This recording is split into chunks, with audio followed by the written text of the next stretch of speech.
네, 네팔 대홍수로 피해가 급속도로 늘고 있습니다. 네팔에서는 경찰 인력이 3천 명 넘게 투입됐습니다. 네, 중국 상황도 만만치 않은데요. 베이징 연결해 보겠습니다. 배삼진 특파원.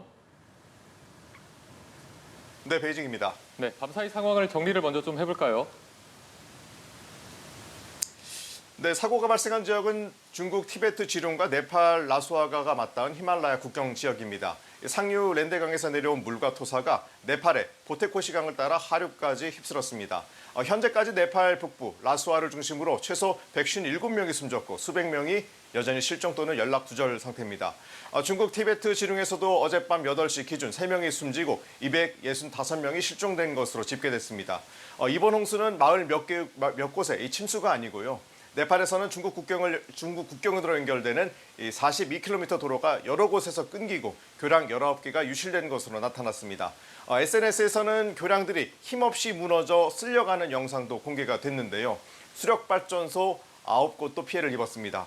중국에서도 지룡 통상구로 이어지는 도로가 끊겨 구조대가 핵심 피해 지역에 접근하는 데 어려움을 겪고 있습니다.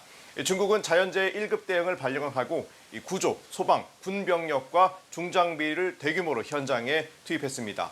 네팔 역시 군과 경찰을 동원해 실종자 수색에 나섰지만 도로 단절과 통신 장애로 구조에 속도를 내지 못하고 있습니다.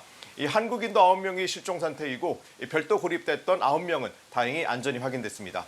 현재로서는 피해 지역 접근로를 확보하고 수백 명의 실종자 가운데 생존자를 얼마나 빨리 찾아내느냐가 가장 시급합니다. 네, 이번 홍수의 규모가 워낙 큽니다. 정확히 무엇 때문에 발생한 겁니까? 네, 미 지질조사국에 따르면 사고 직전인 오전 8시 37분 티베트 지역에서 규모 4.4의 지진이 발생했습니다. 비슷한 시각 히말라야 고지대에서 빙하 또는 얼음 암석 덩어리가 무너져 내린 것이 위성 사진으로도 확인됐는데요. 다만 지진이 이 빙하 붕괴를 직접 일으켰는지 여부는 아직 확정되지 않았습니다. 중국 측에서 제공한 사고 전후 위성 사진을 분석한 네팔 수문기상당국은 미트리교에서 약 20km 상류에서 얼음과 토사가 랜데강을 가로막은 것을 보고 있습니다. 상류의 강이 막히면서 물과 토사가 쌓여 일종의 임시호수가 만들어졌고 이 임시뚝이 무너지면서 결국 물과 바위, 진흙이 한꺼번에 쏟아져 보테코시강을 따라 내려왔다는 겁니다. 실제로 사고 전날과 당일 라수아 지역에는 큰 비가 내리지 않아서 통상적인 몬순 홍수와는 양상이 달랐습니다.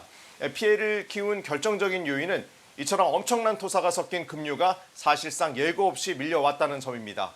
네팔 홍수예보당국이 사고 정보를 받은 시각은 오전 8시 56분이었고 4분 뒤 경보했지만 이미 홍수는 라수아 상당 지역에 도달했습니다. 상류 자동 수위관 축소마저 급류에 휩쓸리면서 경고 신호를 보내지 못해 주민들이 마저 대피할 시간을 얻지 못했습니다.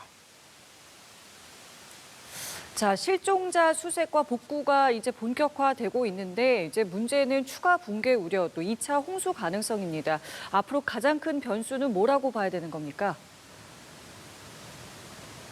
네, 중국은 티베트 지역의 자연재해 1급 긴급 대응을 발령했습니다. 중국 응급관리당국과 소방, 군, 무장경찰들이 대거 투입됐는데 문제는 이 도로가 끊기고 하천 유속이 강해서 핵심 피해 지역 진입 자체가 어렵다는 겁니다.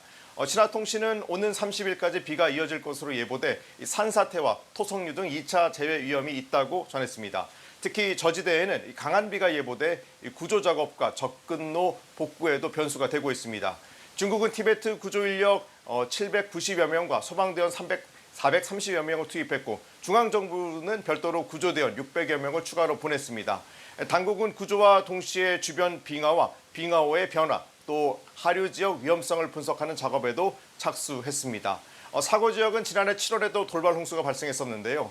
당시에는 랜데강 상류의 빙하호 붕괴가 원인으로 조사됐고 중국과 네팔을 잇는 미트리교까지 휩쓸렸습니다. 그런데 이 복구가 진행 중이던 같은 지역에 다시 대재난이 난 겁니다. 문제는 중국과 네팔의 실시간 정보 공유가 제대로 작동될지 여부인데요. 양국은 재난협력 합의를 갖고 있지만 이번에는 네팔이 홍수 정보를 확보했을 때 이미 급류가 국경을 넘어온 뒤였습니다. 결국 중국과 네팔이 어떻게 공동 감시하고 조기에 경보할 것인지도 이번 사고 이후 핵심 과제가 될 전망입니다. 지금까지 베이징에서 전해드렸습니다.